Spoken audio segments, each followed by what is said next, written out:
La page de financement participatif Patreon est maintenant en ligne.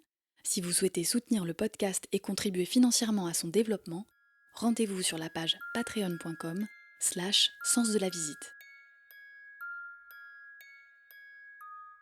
Sens de la visite, Jérémy Thomas, le podcast qui écoute.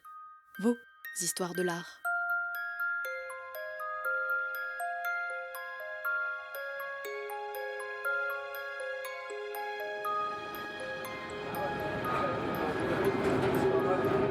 Palais Royal, Musée du Louvre. Aujourd'hui, je vous emmène au musée du Louvre, avec Camille Junot, la créatrice de la Minute Culture, un compte Instagram qui revisite chaque semaine l'histoire de l'art avec des stories au ton décalé, ludique et surtout très bien documenté. Elle transmet sa passion de l'art à un public de plus en plus large, très sensible à cette nouvelle forme de médiation culturelle, numérique et souriante. Camille est hyper connectée, mais elle a un truc à elle pour se déconnecter. Elle vient dans la cour Marly au musée du Louvre, dans l'aile Richelieu. Ici, elle range son téléphone et ce qu'elle aime, c'est regarder les sculptures et les gens. Un jour, sur une de ses stories, justement, elle avait publié une photo de la cour Marly avec en commentaire peut-être un des endroits au monde que je préfère.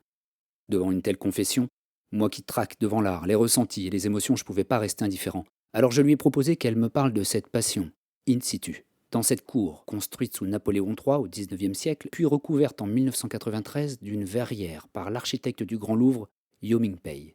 Depuis, cette cour accueille les sculptures de marbre et de bronze du parc de Marly pour les protéger des intempéries du temps et de l'histoire. La beauté de ce lieu, c'est d'avoir permis à ces sculptures de retrouver un cadre bucolique, avec des arbres et des bancs en marbre. Et puis cette verrière, qui laisse passer la lumière du jour, apaisante pour les visiteurs, mais qui semble aussi pouvoir dompter les célèbres chevaux de Marly, cabrés ici pour l'éternité. À la fin de notre conversation avec Camille, quand le soleil commençait à déserter l'endroit, je me suis dit qu'elle avait créé son objet, la Minute Culture, pour transmettre à d'autres ce qu'elle aime recevoir. Des émotions et de belles histoires.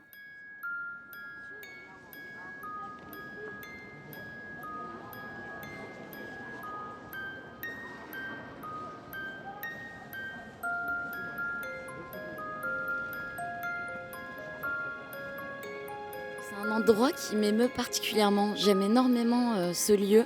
C'est le triomphe de la lumière un peu. On a cette espèce de grande cour gigantesque avec des œuvres qui discutent très bien entre elles, qui font écho les unes aux autres. Et puis on a cette verrière qui laisse passer la lumière. On a de la chance aujourd'hui en plus parce qu'il fait assez beau et ça tombe un petit peu comme un voile sur les gens. Comme si finalement la lumière qui nous entourait créait une ouverture qui se met sur tes épaules comme ça. Du coup on est bien. J'aime bien cet endroit. C'est un lieu avec une atmosphère tout à fait unique. On n'est ni dedans, ni dehors, ni à l'air libre, ni enfermé. Et voilà, c'est unique.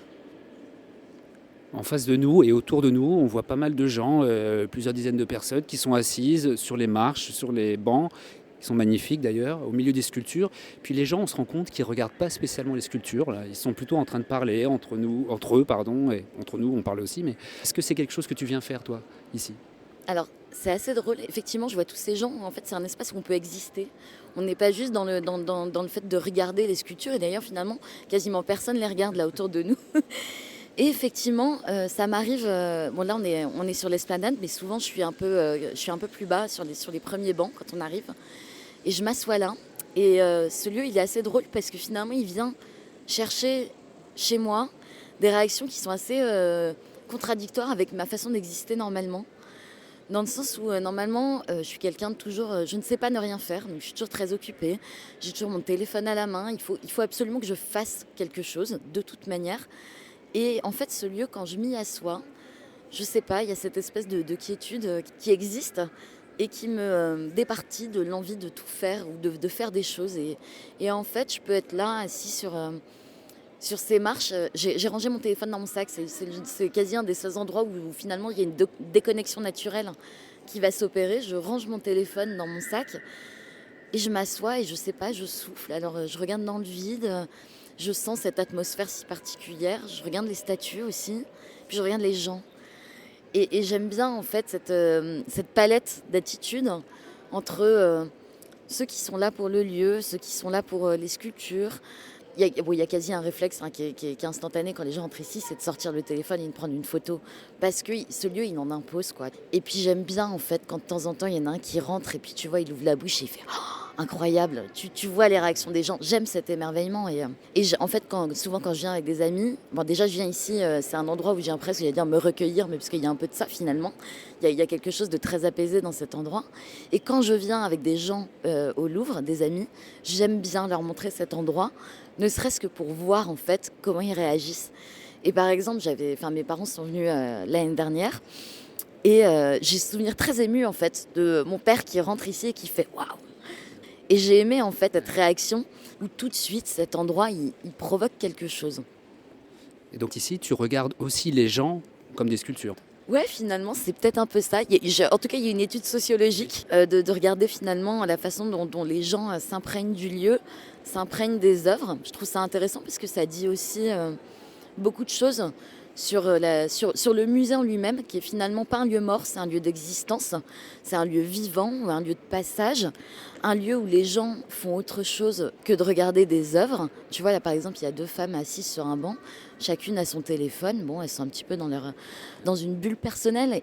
Et puis, il y a les gens qui arrivent en famille, il y a les amoureux qui s'embrassent, tu as les enfants qui courent. C'est génial pour les enfants, cet endroit. Tu vois, tu as des marches, tu peux escalader, tout. Bon, faut pas toucher les statues. Ça sera toujours ma grande frustration. J'ai envie de toucher tout le temps. Il y a une matérialité, il y a une forme de sensualité aussi. Tu as du volume, tu tournes autour. C'est une expérience, une sculpture. Tu peux la voir sous tous les angles. Et moi, j'ai toujours très envie de toucher le marbre. En plus, le marbre est une très belle matière.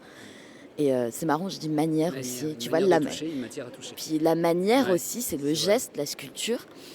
Et ça me séduit beaucoup, en fait. T'as envie de mettre la main à la pâte, quoi. Si tu veux, ça m'a tellement fascinée que j'ai moi-même pratiqué la sculpture. J'ai eu besoin, en fait, de percer ce mystère. Tellement ça me fascinait comment ça fonctionne, en fait. Tu vois, les pleins, les vides, les volumes, comment ça tient debout. Comment est-ce qu'on arrive à faire ça ? Ouais, les draper, c'est hyper dur. Mais j'ai fini par devoir faire de la sculpture pour percer ce mystère, en fait. Donc j'ai commencé par le modelage, l'argile, comment tu montes une pièce, comment tu regardes. Alors, c'est de l'argile en plus, donc la matière, elle est meuble. Tu mets tes mains dedans, il y a un rapport là aussi qui est extrêmement sensuel dans le fait de faire. Et puis ça va bien avec moi, en fait, faire. C'est intéressant d'avoir un peu touché ça du doigt et peut-être quelque part de m'être affranchie de cette frustration. De celle de ne pas pouvoir toucher dans un musée et d'avoir pratiqué par moi-même, en fait. Il y a une volonté de comprendre, je pense, derrière ça. Tu nous parles de ta passion pour la sculpture. Je crois que tu es plutôt d'ailleurs sensible à de l'art, pas ancien, mais assez classique, je crois, non hein. Alors déjà, j'aime bien les vieux trucs. Comme c'est vieux, tu peux échafauder des histoires de robes à corset, de chevaux dans la nuit. Tu peux en fait ajouter des histoires à l'histoire et finalement, il y a plein d'interprétations possibles. C'est évocateur aussi. Tu peux construire ta propre vision, ta propre histoire, ouais. Quel est ton premier souvenir avec l'art et quel est ton déclencheur passionnel avec l'art ? Je pense qu'il y a toujours eu beaucoup de livres à la maison. J'ai un père qui est passionné d'histoire antique. Donc je pense qu'il m'a transmis son goût pour les vieilleries finalement. Après on n'est pas forcément resté sur les mêmes périodes, mais en tout cas il y a un goût de l'histoire en fait, de l'ancien, depuis toute petite. Voilà, après les premiers souvenirs, il y avait quand même à la maison une reproduction de La Ronde de nuit de Rembrandt qui traînait. Donc c'est sans doute la première image artistique à laquelle j'ai été confrontée gamine. Effectivement, ça résume un peu ce goût. Les choses un peu baroques, les choses un peu anciennes. Et puis ça m'a appelée. Donc c'est là où finalement j'ai enrichi ça de mes découvertes personnelles, où j'ai décidé de creuser le sujet parce que ça m'intéressait, parce que je trouvais ça beau, mais qu'en même temps je savais bien que derrière ce beau et ces histoires, il y avait aussi des vraies connaissances à avoir. Après on fait bien comme on veut. Quand on veut regarder une œuvre d'art, on peut aussi l'admirer sans avoir les connaissances académiques nécessaires pour le faire. C'est ça qui est intéressant, c'est que c'est ouvert à tout le monde. Et puis j'ai commencé à traîner dans les musées, à regarder des documentaires, à lire des bouquins, à suivre des conférences, des cours, mais sous forme de loisirs. Et finalement, ça a été un peu la base de ce que j'ai développé aujourd'hui, parce qu'il y a un moment où finalement l'envie de comprendre s'est transformée en envie de transmettre, parce qu'il y a un moment, ça me touche. Et que je suis très émue, je vais au musée pour être émue en fait. Et j'aime l'art parce que je crois que ça me donne envie de pleurer. J'aime bien pleurer, je crois. Et finalement, il y a un moment où tu te retrouves confrontée à des choses que tu trouves extrêmement belles, extrêmement émouvantes. Je trouverais ça dommage que des gens passent à côté. En fait, ce que je ressens, je voudrais qu'ils le ressentent. Je trouverais ça dommage qu'ils s'en privent parce qu'ils ont peur de ne pas comprendre ou ils ont peur d'aller au musée. Donc finalement, la Minute Culture, c'est ça la réflexion qui est un peu derrière.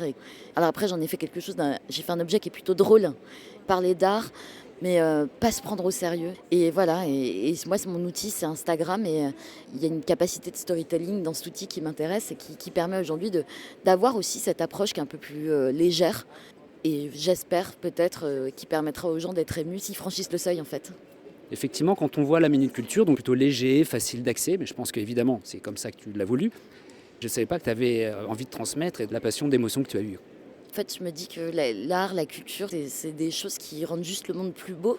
Et je pense qu'on est quand même dans une période qui est un peu compliquée. Et je suis persuadée que l'émotion que ça procure et puis aussi la connaissance des choses, au-delà des différences, on est tous des humains avec ces mêmes émotions, ces façons d'être touchés et que c'est important en fait de remettre ça dans la vie des gens. Le soleil commence gentiment à se coucher. Peut-être que c'est une façon de nous dire que la salle va bientôt fermer. En tous les cas, Camille, je voulais te remercier pour nous parler de ton émotion, de cette passion que tu as pour cette cour Marly au musée du Louvre et puis en général pour l'art. Est-ce que tu veux nous dire quelque chose maintenant ? Est-ce que tu veux nous transmettre quelque chose ?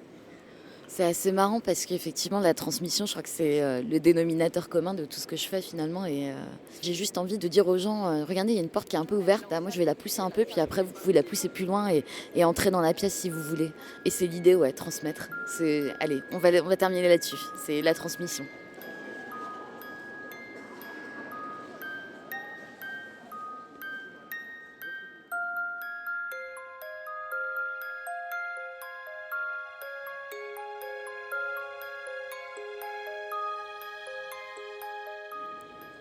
En face, t'as la cour Puget. Je ne sais pas pourquoi. Je suis systématiquement attirée par la cour Marly. Il y a une espèce de métaphysique du lieu. Je peux pas te l'expliquer. Un truc feng shui. Je sais pas parce que...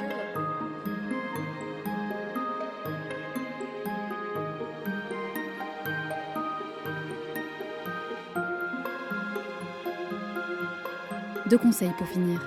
La prochaine fois que vous irez sur Instagram, abonnez-vous à la Minute Culture. Chaque lundi, vous recevrez des stories drôles et pertinentes sur l'histoire de l'art. Vous ne serez pas déçus. Et quand vous retournerez au musée du Louvre, ou dans n'importe quel autre musée, faites comme Camille. Rangez votre téléphone, prenez votre temps et observez.